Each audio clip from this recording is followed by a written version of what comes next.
mayam pumnamakpu Thoibi Keishamna amukka hana taramna ukshabaga loinana ikoknona khurumjari. Ngasi sum mausagum mayamgidamkta anauba Phunga Wari ama puduna laksari. Wari asigi mamingna Akangba Upal da Chonglakpa yening wari asibu Thabirakpana Yunishun lai kuram. Thamamba hingi tanglauda mallaba ina kupayum adugi manungda mahaki nupigi asiba haksangna taduna leiri manaktana pikliba masanupa aduna karigino khangdana hauna kaptuna leiri. Matamdo nungju thani nungju panthada taba paraba nonggi irik aduna yumthaki ahoba makhul adudagi phaujilaktuna malem leimai aduda tap tari. Inglaba laisa irik aduna siraba haksang adugi maithongda kayarak hanjin yairami adubu mahakti adumak khomlen mikap tandana milu anidu amuk hana pangthorakhijre. Mahaki punsi waridu Akangba Upal amagum punsigi thayaida kangduna dumak mangkhre. Sanazauba mahaki nupigi asi baksang adubu konduna yamna ningamdana kapjay. Tampa nangbu nasasi ka aiga thadoktu satlabrane he.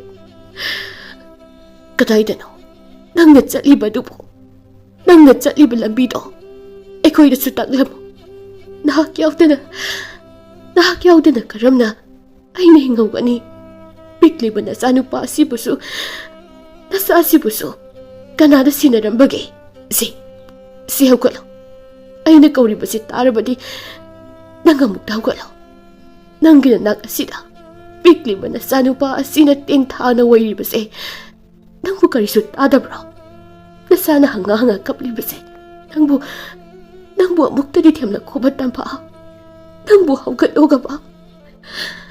Pikliba masanupa lamsingbana atat akham Leittana khak lauduna suriba nongkum hikna kaptuna leiri.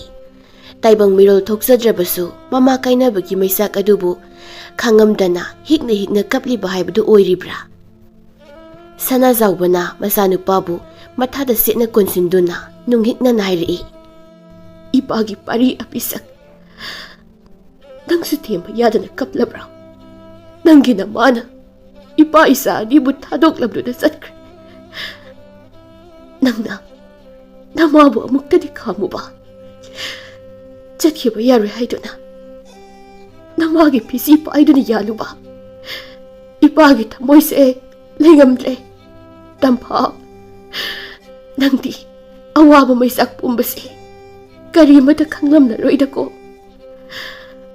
Lairaba yum aduda Tampana sanazaubagi nupi oiduna lairaklaba matungda mirolakhi. Matam asidagi hauna Tampagi masada anaba madumak loinaduna leirakhibani. Anaba adubu phanaba kayarak hana yingsagi masida mahaki nupigi anaba dutabu pharabadi haiduna sanazaubana khuladu leiba senjau paiba mangi zawda sattuna yumgi mamang thangba ingkol saruktagi maset ama yonthokhi. Madugi matungda Tampadu thawum 10 suduna masanupa ama asoi angam yaudana poklakhirami. Maduda sanazaubadi yamna haraujkhirami matamdo. Sanazaubana pikliu masanupa du pamduna hairi. Tampa tu aikhoyani ki sanupa masak phajaba pokle sidagidi nangi nawa pumbaduso loina pharadabani nasanupagi masak ase amukta yenguni masibu ubada nangi anaba gado pungkaw hekta kawradabani. Asi haiduna masanupa adubu thangjinduna magi nupida yenghalami. Tampa masanupa amadi phangjare khanbada amuksu harauzarami aduga amuksu mahaki pukning wakhal anida chingnaba kaya phawrami hairai. Isanupadi masak yamna phasai adubu makhoi mapa isa pisak asibu chawba phawba aina nawyokna kontra leiba ngamgani haibadi ai thasajre. Karino nangna haibu wahaidubo haihaydi matungda adumna haiganuko nangi anabado karisu leiba naba nate lai khurumba miduna hairamlibududi nang tahoriba natra. Nangi wakhal aduna hena pangkhana khanjinduna nasado namdana nabo henjabani. Si kaidoge nungaibu wakhal kharasu khalo hojikti isanupa masu phangle isasiga koihum puna yum asida nungaina leiragadoini. Mapuroibana mangzariba manglan sagatjariba kaya adubu mangphaungnaba phangloidore khanbada anabi mahaki thamoidi hena wazare kapjaba nattana karisu upai leitre pikliba masa adubu khomlang mana mabuk thana mayoknabire amuk mapuroibabu yengdon haire ngasi hayeng si phawgidi mama agi khomlangse mabuk thana thakpa phangkini adubu aina roiba sor honkraba matamdadi kanana isagi mabuk pithak pirakani makhoi mapa aina leitrabasu isabudi mabuk lam halakana isana mabuk lamduna kana kaplabadi lechil pomai mana marol tareklak khumjinduna su aigi imit anina urakani aigi ina anina tarakani isagi aram kharang mataw adubu ay yengba ngamlo sana zawbana magi nupigi mapungning adubu kayarak themjilli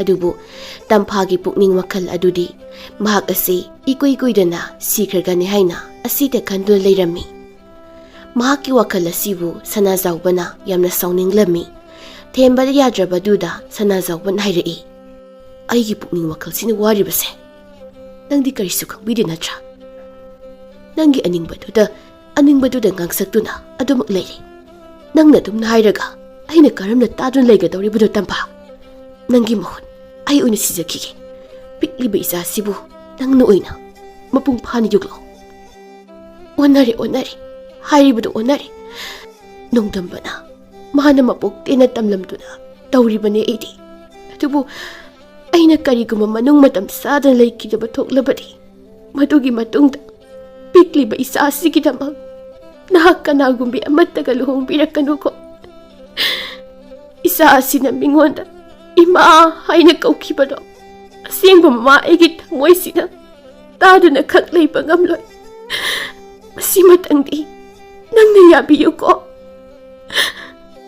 thitli chuba nonglaktuda piklaba mahaki thawaidu chiklagumna mahum ponjeng nungdagi masa sagal anidu khaptuna paithokirami tampha holamba sordu chap lepkre machi karisu lenglakidre matam kharagi matungni sana zawba tawpham khangje pakrayumba laduda mapunsidu yamna wana lenba haibdu oirere pikliba masa adubu thadokluba suyada mayum adudagi khwai amata thangdokdana chatpa ngamje thaboksu suje nongmagi nangba haibdu oisilakle nongma numit amada yumlonabi mane tombina sana zawbada asumna hairami sana zawba nangbo dumna kayam kuina leikhi haibano nangi nawongna tawse aikhoidi yengduna leiba ngamjeda pikliba na sasiga nate nangbo asumna adum leiba yagadoribro ine aisu khangje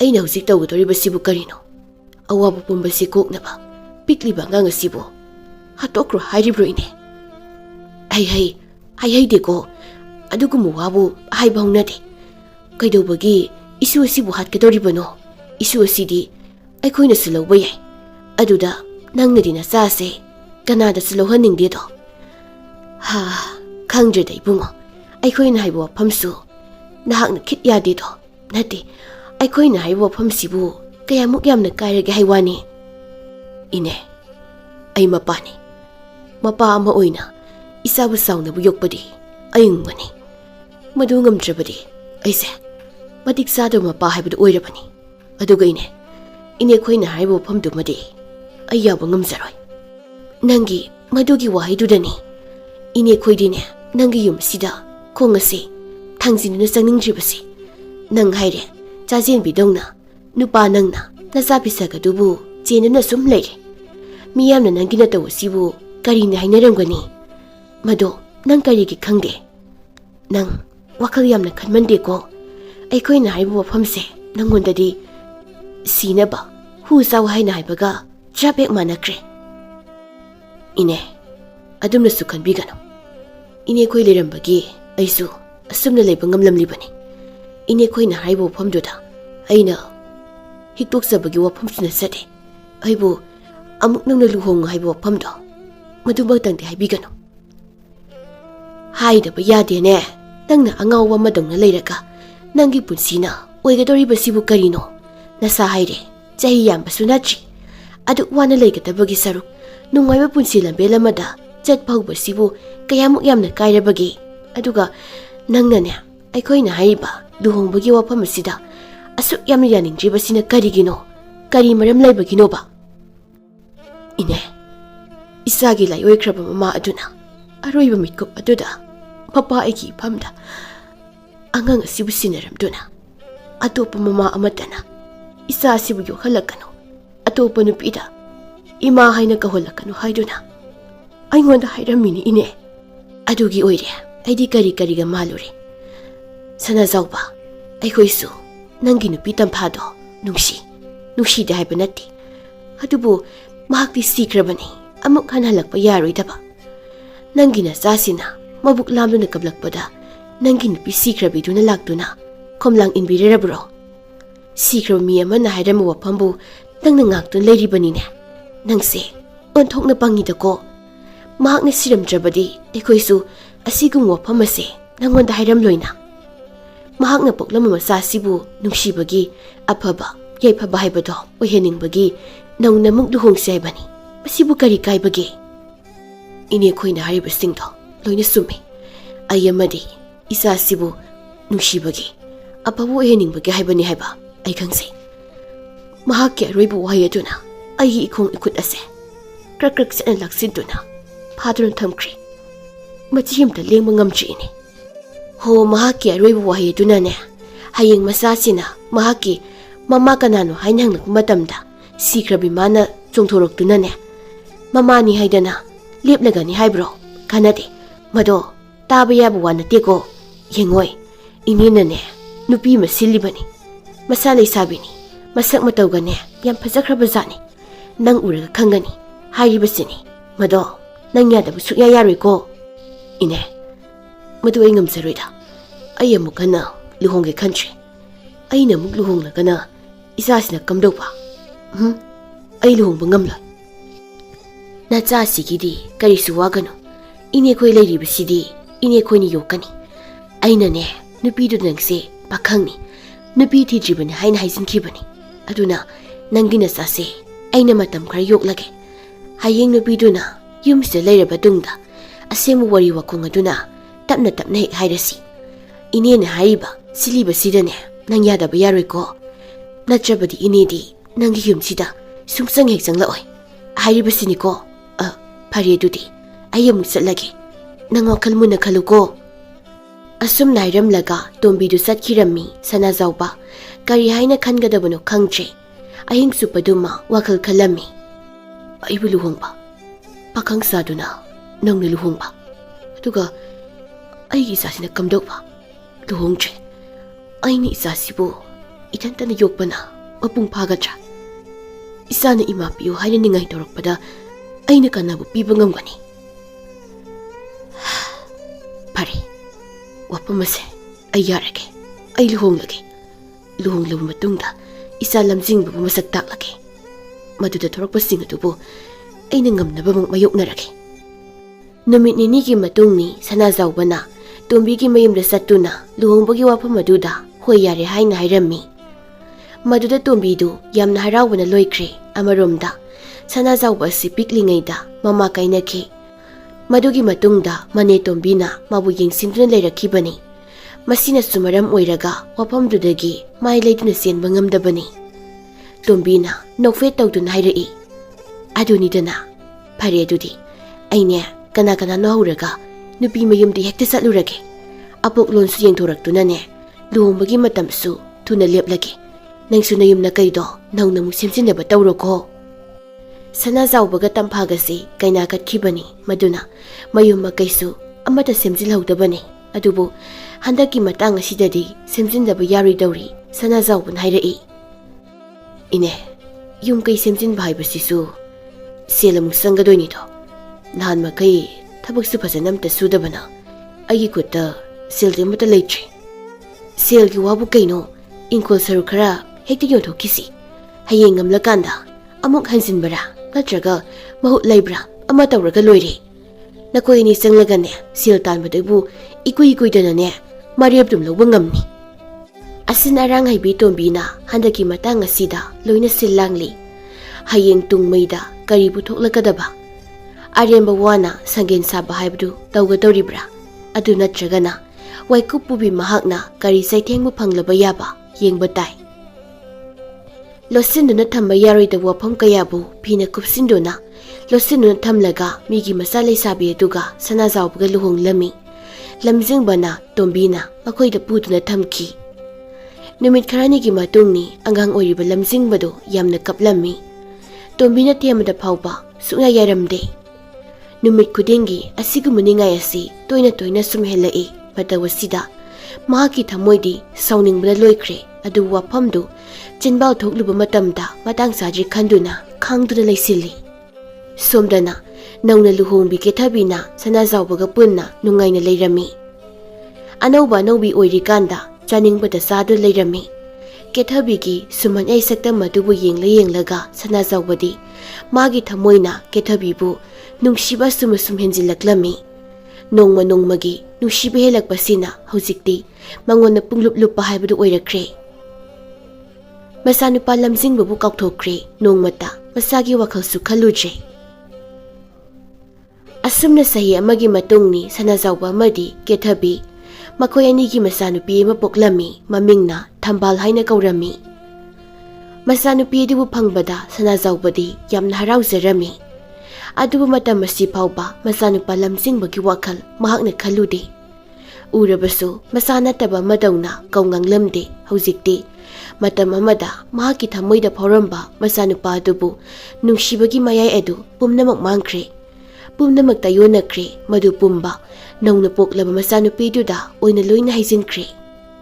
Chahi kharagi matungni kethabigi siyongkhada taibangna wa amasu amuk maru hunduna leirami. Aduga sanazawbana langpaida thabak suba salami. Thabak suba lakba khudingi mahaki nupigi amadi masanupigi mapi marol mayam ama leiraklami.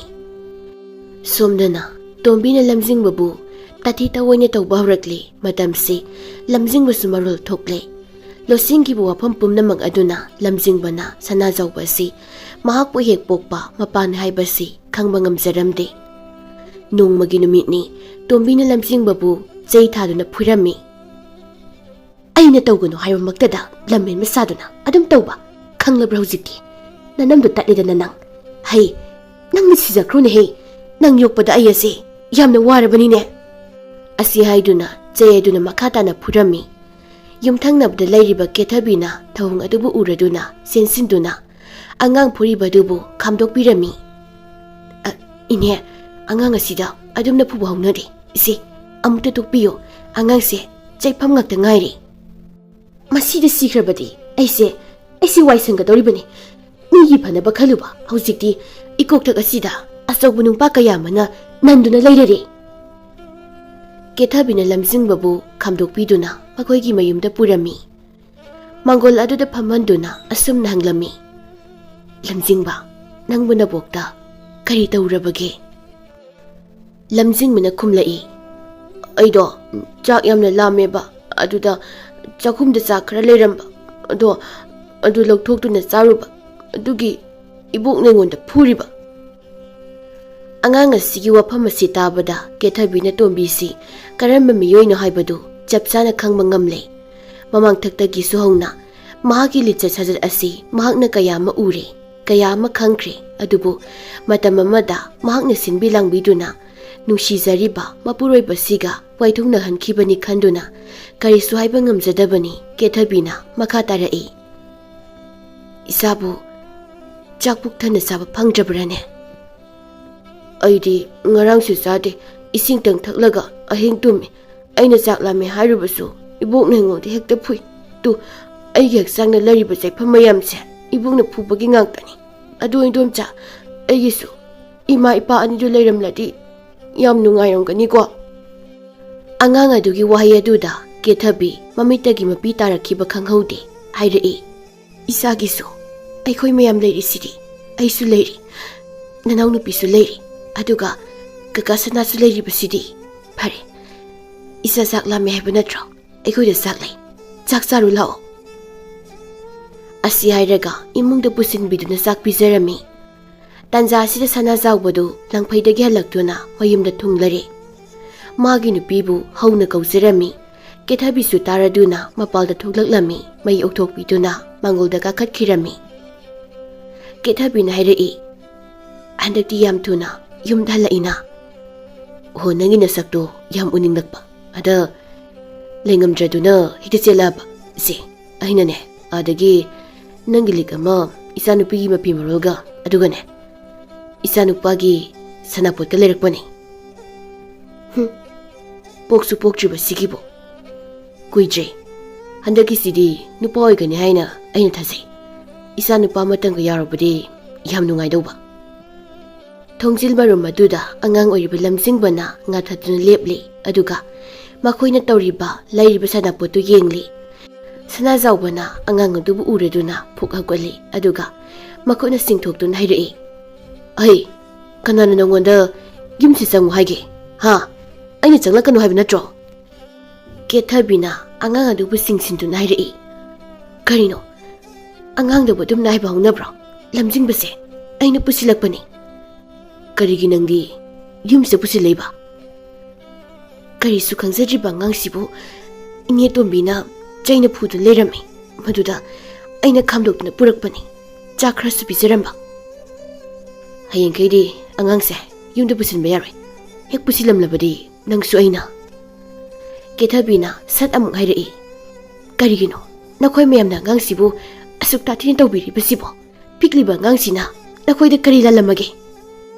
Tanza sida tombidu phatjanglai mangolda kakhatuna lamjingbagi masasagaldu taphaiduna singkhirami. Maduda lamjingmuna kappi ima kauduna. Angang mahaki ima haiba tengtha asina nungon khraba sanazawbagi thamoida waksingi nonglikna tabagum ihul amadi phawraklami. Tombina masu adubu makubak aduna phuduna hairami. Masanu siba mama mapase haujisu dum leiba zani. Adubu karamnadi makhoya tainarugani aduna nangbu oina phuba tabani. Tombigi wai asida karigumba maphumduna yauri. Masibu kethabina khangninglami. Kethabina mapuroibada hanglai. Angangse kanano se angangsigi mama mapado amukta aingonda takpiyo.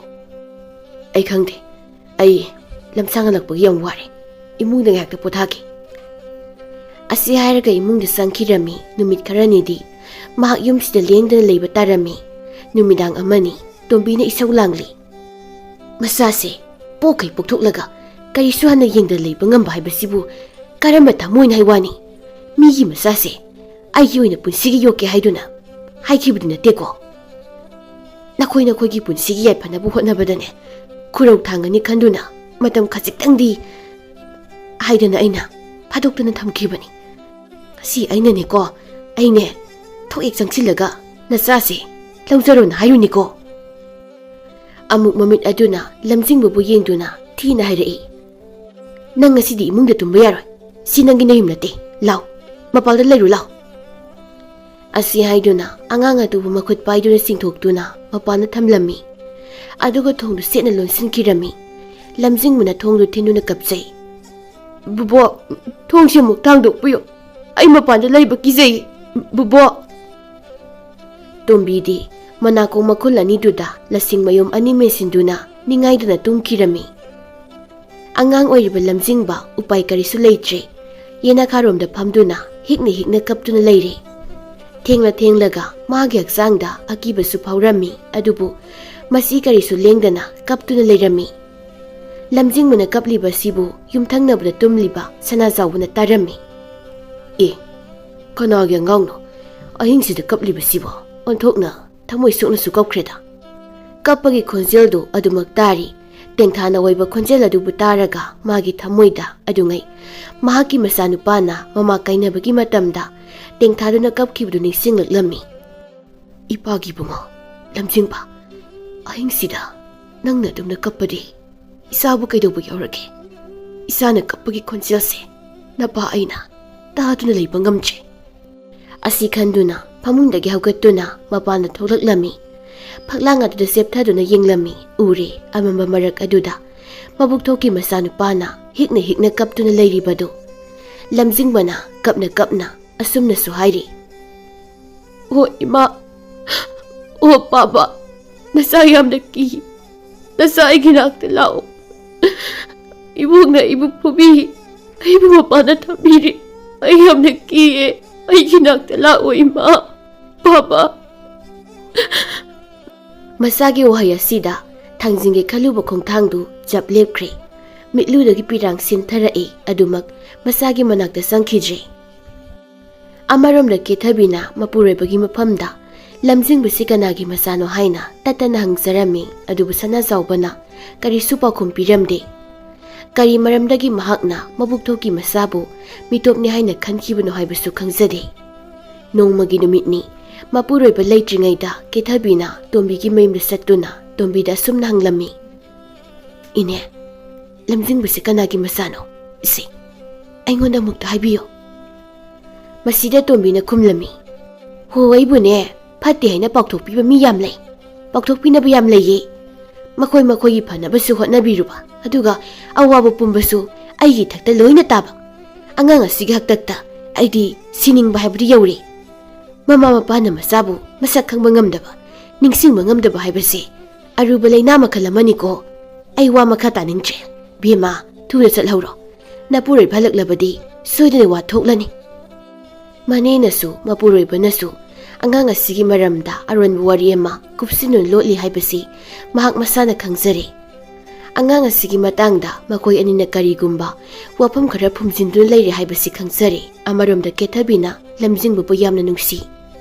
Masa makum nungsi haiduna mayum dek pusilubada mangonda ngangni amadi angang adudasu tathina phubi. Tanja sida mayumdagi magi nupana kawraklami. Kethabisu taraduna mayum tamna lai sana zawban hairi. "Kari tawbano nangna makoida sangluribase?" "Kaisu tawdeda. Aina sangalona kayara kana nangon haikraba natro. Nangsu aina haibu wagi mathakaduna chatlene ha." "Adumna lana khanbigano. Isi, imungda changlasi. Chak loiduna leirabani." Tombina masimal thokna haidokpadi ngamdana machekna yeiduna taklaga haibagi matagum lamjingbabu hanadagi henna tathina tawba tamthina phuba hengalaklami. "Nangonda aina phuribasina napasida chaina phangbo oisana. Ai yamna pende ko haribasini." Nongmasu upakta yungba yupi yawba amana lamjingbada kale haiduna angang mahaki manangan aduda mahut ama huttuna laizawduna leiki. Makhut masa makhong pumba chaifam ngaktani tariba masi pumba kethabina loina khanglami urami. Aduga maromda sana zawbana losinuna thamli wafam adubu magi nupida hawdokpa ngamlamde. Wafam adubu hawdokluraba matungda kari oirakpa kari tholakpa madudu oina mahakna khalami. Numidang amani kethabina mapuroibada haizarami. "Angang ase inisina phuba saibada yachi. Magi mawongse yingduna leiba ngamche. Masa pumbasu chaifam ngakta ngairi. Chaksu phajana pijabidabadagi masasu mayang phajana kangsili yam soli. Isi, aikhoida thambirasiba." "Karige ngangsibu aikhoida thamgadoribano? Madu yaroi. Yaroi hairaga mahaki matause sum yingduna lekhise haibra. Angang asigi namada inega nakhoi anigagi marakta karigum wafam khara phumdun thamle. Aingonda losile haibasu ai khangi. Nakhoina aingonda tainaba ngamjaga pikliba ngangsida tainariba karigino? Pumnamakse nangbu nungsibagi nangbu nungaina thamningbagini. Karamna aibu nungsiraga karigi aigi mitmangda yengamdaba sakpa masibu utpiri. Isi, wafam pumba aingonda haibiyu." Sana zawba handakti thamoida phasinuna thamlamba maisak pumbadu khangma ngamlaktraduna asem warising adubu magi nupigi maphamda loina lirami. "Lamjingbase aigi isani. Aina hek poksaba isani. Mamana leikidra matungda isagi maning thuma ngamloi khanduna ai nangga muk luhongkibani. Wafam pumba nangonda losingki adubu ngasidi ai lotuna thama ngamlaktre." Puksel sawbi kethabini mahakna khumlai. "Karigi aingonda wafam adubu losinun thambiribano? Ai aduk hakna phattabi nupi nati. Isina thambiramba angang asibu aina aigi isamakni khanduna nawyok nakon mangamgani. Isagidamak mama haibada ꯑꯩꯅ ꯑꯣꯏꯒꯅꯤ ꯂꯥꯛꯑꯣ ꯏꯁꯥꯕꯨ ꯂꯧꯔꯨꯁꯤ ꯂꯥꯛꯑꯣ ꯂꯥꯛꯑꯣ ꯁꯅꯥꯖꯥꯎꯕꯅ ꯃꯥꯒꯤ ꯅꯨꯄꯤꯒꯤ ꯄꯨꯛꯆꯦꯜ ꯑꯗꯨꯕꯨ ꯎꯕꯗ ꯃꯍꯥꯛꯀꯤ ꯃꯐꯝꯗ ꯌꯥꯝꯅ ꯂꯥꯟꯈ꯭ꯔꯦ ꯍꯥꯏꯅ ꯈꯟꯖꯔꯝꯃꯤ ꯑꯣ ꯅꯪꯁꯤ ꯑꯣꯟꯊꯣꯛꯅ ꯄꯨꯛꯆꯦꯜ ꯆꯥꯎꯈ꯭ꯔꯦꯗꯀꯣ ꯅꯪꯒꯤ ꯄꯨꯛꯆꯦꯜꯁꯦ ꯉꯁꯤꯒꯤ ꯅꯨꯄꯤ ꯑꯣꯏꯕꯤꯁꯤꯡꯅ ꯂꯣꯏꯅ ꯃꯇꯧ ꯇꯝꯕ ꯑꯣꯏꯔꯁꯅꯨ ꯌꯣꯡꯂꯩ ꯃꯩꯂꯩ ꯅꯥꯏꯗꯕ ꯏꯆꯥ ꯃꯤꯆꯥ ꯈꯥꯏꯗꯕ ꯅꯍꯥꯛꯅꯤ ꯅꯪꯅ ꯏꯆꯥ ꯂꯝꯖꯤꯡꯕꯕꯨ ꯀꯌꯥꯃꯨꯛ ꯌꯥꯝꯅ ꯅꯨꯡꯁꯤꯕꯒꯦ ꯍꯥꯏꯕꯗꯣ ꯑꯩꯍꯥꯛ ꯈꯪꯂꯦ ꯑꯩ ꯅꯪꯕꯨ ꯌꯥꯝ ꯂꯥꯟꯅ ꯂꯧꯔꯨꯔꯦ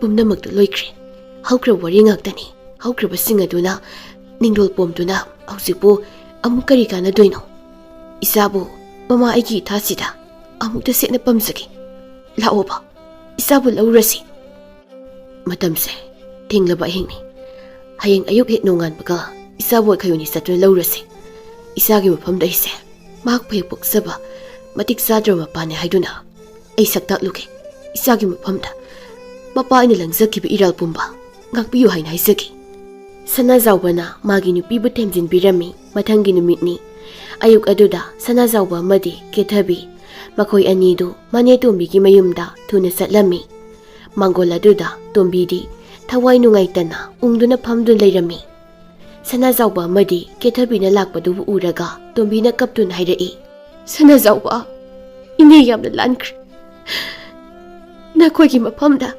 ꯏꯅꯦ ꯌꯥꯝ ꯂꯥꯟꯈ꯭ꯔꯦ ꯏꯅꯦꯕꯨ ꯑꯃꯨꯛꯇ ꯉꯥꯛꯄꯤꯌꯨ ꯁꯅꯥꯖꯥꯎꯕꯅ ꯏꯅꯦꯅ ꯍꯥꯏꯔꯤꯕꯗꯨꯕꯨ ꯀꯔꯤꯅꯣ ꯂꯥꯜꯂꯤꯕꯗꯤ ꯑꯩꯅꯤ ꯏꯆꯥꯕꯨ ꯃꯇꯝ ꯆꯥꯅ ꯃꯁꯛ ꯈꯪꯍꯧꯔꯨꯁꯤ ꯍꯧꯖꯤꯛꯇꯤ ꯍꯧꯈ꯭ꯔꯕ ꯋꯥꯐꯝ ꯄꯨꯝꯕꯗꯣ ꯀꯦꯊꯕꯤꯗ ꯑꯩꯅ ꯂꯣꯏꯅ ꯂꯤꯔꯤ ꯄꯨꯛꯆꯦꯜ ꯆꯥꯎꯕꯤ ꯃꯍꯥꯛꯅꯁꯨ ꯍꯔꯥꯎ ꯍꯔꯥꯎ ꯌꯥꯕꯤꯔꯤ ꯃꯃꯥ ꯃꯄꯥ ꯑꯩꯈꯣꯏ ꯑꯅꯤꯅ ꯏꯆꯥꯕꯨ ꯂꯧꯕ ꯂꯥꯛꯂꯕꯅꯤ ꯑꯁꯤ ꯍꯥꯏꯔꯒ ꯃꯃꯥꯏꯗꯨ ꯏꯃꯨꯡꯂꯣꯝꯗ ꯑꯣꯟꯁꯤꯟꯗꯨꯅ ꯃꯆꯥꯅꯨꯄꯥꯕꯨ ꯀꯧꯔꯝꯃꯤ ꯂꯝꯖꯤꯡꯕ ꯏꯄꯥꯒꯤ ꯕꯨꯡꯉꯣ ꯂꯝꯖꯤꯡꯕ ꯅꯪꯒꯤ ꯄꯥꯕ ꯂꯥꯛꯂꯤ ꯃꯄꯥꯜꯗ ꯊꯣꯛꯂꯛꯑꯣ ꯍꯟꯖꯤꯟ ꯍꯟꯖꯤꯟꯅ ꯀꯧꯔꯝꯃꯤ ꯑꯗꯨꯕꯨ ꯀꯅꯥꯝꯇꯅ ꯈꯨꯝꯂꯛꯇꯦ ꯀꯅꯥꯝꯇ ꯊꯣꯛꯂꯛꯇꯦ ꯇꯣꯝꯕꯤꯗꯤ ꯍꯤꯛꯅ ꯍꯤꯛꯅ ꯀꯞꯄ ꯍꯦꯟꯖꯤꯜꯂꯛꯏ ꯁꯅꯥꯖꯥꯎꯕꯅ ꯍꯪꯂꯛꯏ ꯏꯅꯦꯅ ꯑꯗꯨꯛ ꯍꯥꯛꯅ ꯀꯞꯄꯕꯨ ꯀꯔꯤ ꯇꯧꯕ ꯌꯥꯎꯔꯕꯒꯦ ꯏꯆꯥꯅꯨꯄꯥꯗꯤ ꯀꯗꯥꯏꯗ ꯂꯩꯈ꯭ꯔꯕꯒꯦ ꯏꯆꯥꯕꯨ ꯑꯃꯨꯛꯇ ꯀꯧꯊꯣꯛꯄꯤꯌꯨ ꯇꯣꯝꯕꯤꯅ ꯏꯁꯨ ꯅꯨꯄꯥ ꯂꯝꯖꯤꯡꯕꯗꯣ ꯐꯠꯇ꯭ꯔꯕꯤ ꯃꯕꯣꯛ ꯑꯩꯕꯨ ꯊꯥꯗꯣꯛꯇꯨꯅ ꯐꯠꯇ꯭ꯔꯕꯤ ꯑꯩꯒꯤ ꯁꯔꯩꯗ ꯈꯥꯡꯕ ꯉꯝꯗ꯭ꯔꯗꯨꯅ ꯌꯨꯝ ꯑꯁꯦ ꯊꯥꯗꯣꯛꯇꯨꯅ ꯆꯠꯈ꯭ꯔꯦ ꯃꯐꯝ ꯈꯪꯗꯅ ꯃꯥꯡꯈ꯭ꯔꯦꯅꯦ ꯑꯩꯒꯤ ꯏꯆꯥꯕꯣ ꯇꯟꯖꯥꯁꯤꯗ ꯂꯩꯀꯥꯏꯒꯤ ꯅꯨꯄꯥ ꯅꯍꯥ ꯑꯃ ꯀꯟꯅ ꯆꯦꯜꯂꯛꯇꯨꯅ ꯑꯁꯨꯝꯅ ꯍꯥꯏꯔꯝꯃꯤ ꯏꯅꯦꯒꯤ ꯏꯁꯨ ꯅꯨꯄꯥ ꯂꯝꯖꯤꯡꯕꯗꯣ ꯄꯨꯈ꯭ꯔꯤ ꯑꯆꯧꯕꯗ ꯇꯥꯗꯨꯅ ꯁꯤꯍꯧꯔꯦ ꯑꯃꯨꯛꯇ ꯊꯨꯅ ꯂꯥꯛꯑꯣ ꯋꯥꯐꯝ ꯑꯁꯤ ꯇꯥꯕꯗ ꯇꯣꯝꯕꯤꯗꯤ ꯃꯤꯍꯨꯜ ꯌꯧꯈ꯭ꯔꯦ ꯃꯁꯥ ꯃꯊꯟꯇ ꯂꯦꯛꯊꯈꯤꯔꯝꯃꯤ ꯀꯦꯊꯕꯤꯅ ꯂꯥꯏꯀꯟꯅꯔꯤ ꯑꯗꯨꯒ ꯁꯅꯥꯖꯥꯎꯕꯅ ꯄꯨꯈ꯭ꯔꯤ ꯑꯆꯧꯕ ꯇꯝꯅ ꯀꯟꯅ ꯆꯦꯟꯗꯨꯅ ꯆꯠꯂꯝꯃꯤ ꯃꯤꯌꯥꯝ ꯑꯃꯅ ꯏꯀꯣꯏ ꯀꯣꯏꯁꯤꯟꯗꯨꯅ ꯌꯦꯡꯅꯔꯤꯕ ꯑꯗꯨꯒꯤ ꯃꯔꯛꯇ ꯐꯥꯎꯖꯤꯟꯗꯨꯅ ꯃꯁꯥꯒꯤ ꯊꯋꯥꯏ ꯌꯥꯎꯗ꯭ꯔꯕ ꯍꯛꯆꯥꯡ ꯑꯗꯨꯕꯨ ꯀꯣꯟꯗꯨꯅ ꯅꯤꯡꯉꯝꯗꯅ ꯀꯞꯆꯔꯝꯃꯤ ꯏꯄꯥꯒꯤ ꯕꯨꯡꯉꯣ ꯂꯝꯖꯤꯡꯕ ꯏꯆꯥꯅ ꯆꯠꯂꯤꯕꯗꯨꯕꯨ ꯀꯗꯥꯏꯗꯅꯣ ꯅꯪꯁꯨ ꯅꯃꯥꯒꯤ ꯃꯇꯨꯡ ꯏꯟꯗꯨꯅ ꯆꯠꯂꯕ꯭ꯔꯣ ꯏꯄꯥꯅ ꯏꯆꯥꯕꯨ ꯃꯇꯝ ꯆꯥꯅ ꯅꯥꯎꯀꯣꯜꯍꯧꯗ꯭ꯔꯤ ꯏꯆꯥꯕꯨ ꯇꯥꯊꯤꯅ ꯇꯧꯕꯤꯈ꯭ꯔꯦ ꯅꯪ ꯏꯄꯥꯕꯨ ꯋꯥꯔꯧꯗꯨꯅ ꯑꯩꯈꯣꯏ ꯄꯨꯝꯕꯕꯨ ꯊꯥꯗꯣꯛꯇꯨꯅ ꯆꯠꯂꯕ꯭ꯔꯣ ꯅꯪꯒꯤ ꯅꯃꯥꯅ ꯏꯆꯥꯕꯨ ꯃꯊꯥꯗ ꯅꯨꯡꯁꯤꯅ ꯆꯦꯠꯅ ꯀꯣꯟꯒꯅꯤ ꯍꯥꯏꯗꯨꯅ ꯉꯥꯏꯗꯨꯅ ꯂꯩꯍꯧꯔꯤꯅꯦ ꯂꯥꯎ ꯌꯨꯝꯗ ꯆꯠꯁꯤ ꯏꯄꯥꯒꯤ ꯂꯝꯖꯤꯡꯕ ꯁꯦ ꯍꯧꯒꯠꯂꯣ ꯏꯄꯥꯒꯤ ꯕꯨꯡꯉꯣ ꯍꯧꯒꯠꯂꯣ ꯃꯥꯂꯦꯝ ꯂꯩꯇꯤꯡꯒꯥꯏꯊꯛꯇꯒꯤ ꯅꯧꯅ ꯆꯣꯡꯈꯠꯂꯛꯈꯤꯕ ꯃꯌꯣꯜꯅ ꯃꯁꯥ ꯃꯔꯦꯡ ꯐꯟꯅ ꯍꯧꯔꯕ ꯃꯇꯨꯡꯗ ꯀꯨꯝꯒꯤ ꯅꯣꯡꯖꯨꯅ ꯀꯥꯡꯗꯨꯅ ꯃꯇꯝꯒꯤ ꯈꯣꯡꯂꯩ ꯇꯨꯡꯏꯟꯅ ꯄꯨꯡꯀꯪ ꯀꯪꯂꯨꯔꯕ ꯎꯄꯥꯜꯗꯨ ꯉꯁꯤꯗꯤ ꯅꯤꯡꯉꯝꯗꯕ ꯊꯃꯣꯏꯒꯤ ꯃꯩꯁꯥ ꯀꯌꯥꯅ ꯑꯃꯪꯕ ꯅꯣꯡꯒꯤ ꯃꯄꯩ ꯑꯣꯏꯗꯨꯅ ꯑꯈꯥꯛ ꯑꯔꯥꯎꯒ ꯂꯣꯏꯅꯗꯨꯅ ꯃꯥꯂꯦꯝ ꯑꯁꯤꯗ ꯅꯣꯡꯒꯤ ꯏꯔꯤꯛ ꯑꯣꯏꯗꯨꯅ ꯆꯨꯊꯕ ꯍꯧꯔꯛꯂꯤ ꯅꯣꯡꯂꯤꯛ ꯑꯁꯤꯅ ꯃꯇꯝ ꯑꯃꯗ ꯀꯪꯂꯨꯔꯕ ꯎꯄꯥꯜ ꯃꯍꯥꯛꯀꯤ ꯊꯃꯣꯏꯒꯤ ꯂꯩꯅꯥ ꯑꯗꯨꯗ ꯊꯦꯡꯕ ꯃꯇꯝꯗ ꯏꯈꯪ ꯈꯪꯍꯧꯗꯅ ꯅꯨꯡꯁꯤꯕꯒꯤ ꯌꯦꯅꯤꯡ ꯆꯣꯡꯂꯛꯂꯝꯃꯤ ꯑꯗꯨꯕꯨ ꯑꯀꯪꯕ ꯎꯄꯥꯜꯗ ꯆꯣꯡꯂꯛꯄ ꯌꯦꯅꯤꯡ ꯃꯍꯥꯛꯅ ꯌꯦꯅꯤꯡꯊꯥꯒꯤ ꯁꯩꯔꯣꯜꯗꯤ ꯈꯪꯕ ꯉꯝꯗ꯭ꯔꯦ ꯃꯗꯣꯝ ꯇꯔꯛ ꯍꯧꯗꯨꯅ ꯂꯩꯈ꯭ꯔꯦ ꯅꯤꯡꯉꯝꯗꯕ ꯃꯥꯅ ꯊꯃꯣꯏꯗ ꯄꯤꯔꯛꯂꯤꯕ ꯆꯩꯅꯥ ꯑꯁꯤꯃꯨꯛ ꯈꯥꯡꯕ ꯋꯥꯕꯗꯤ ꯃꯥꯂꯦꯝ ꯇꯥꯏꯕꯪꯄꯥꯜꯁꯤꯗ ꯑꯅꯤ ꯁꯨꯅ ꯂꯩꯔꯝꯂꯣꯏ ꯃꯁꯥꯒꯤ ꯍꯛꯆꯥꯡꯅ ꯂꯩꯔꯣꯜ ꯆꯟꯈ꯭ꯔꯕ ꯃꯇꯨꯡꯗ ꯊꯃꯣꯏꯗ ꯅꯤꯡꯉꯝꯗꯅ ꯇꯦꯡꯊꯥꯕꯗꯤ ꯂꯦꯞꯇ꯭ꯔꯤ ꯃꯍꯥꯛꯀꯤ ꯅꯨꯄꯤꯅ ꯃꯉꯣꯟꯗ ꯃꯆꯥ ꯄꯤꯌꯨ ꯍꯥꯏꯅ ꯀꯟꯅ ꯅꯤꯡꯉꯥꯏ ꯇꯧꯗꯨꯅ ꯂꯩꯔꯤ ꯁꯅꯥꯖꯥꯎꯕ ꯇꯧꯐꯝ ꯈꯪꯗ ꯃꯤꯠꯂꯨꯗ ꯄꯤꯔꯥꯡ ꯁꯤꯟꯊꯗꯨꯅ masabu halakini khanduna ngaiduna leikirami. Thabum kharagi matungni Keithaibi Keisham khada naupuba angang adu thabum masing suraduna taibangda phauраklami pari oina phangjarami. Angang mahaki masak mawongsu layoikraba masa ahal lamjingbaga jabek manarami. Mathou aduda layoikraba masa nupadu amuk makhoigi manakta halaklabani haina khanduna ningthina nawkonbirami.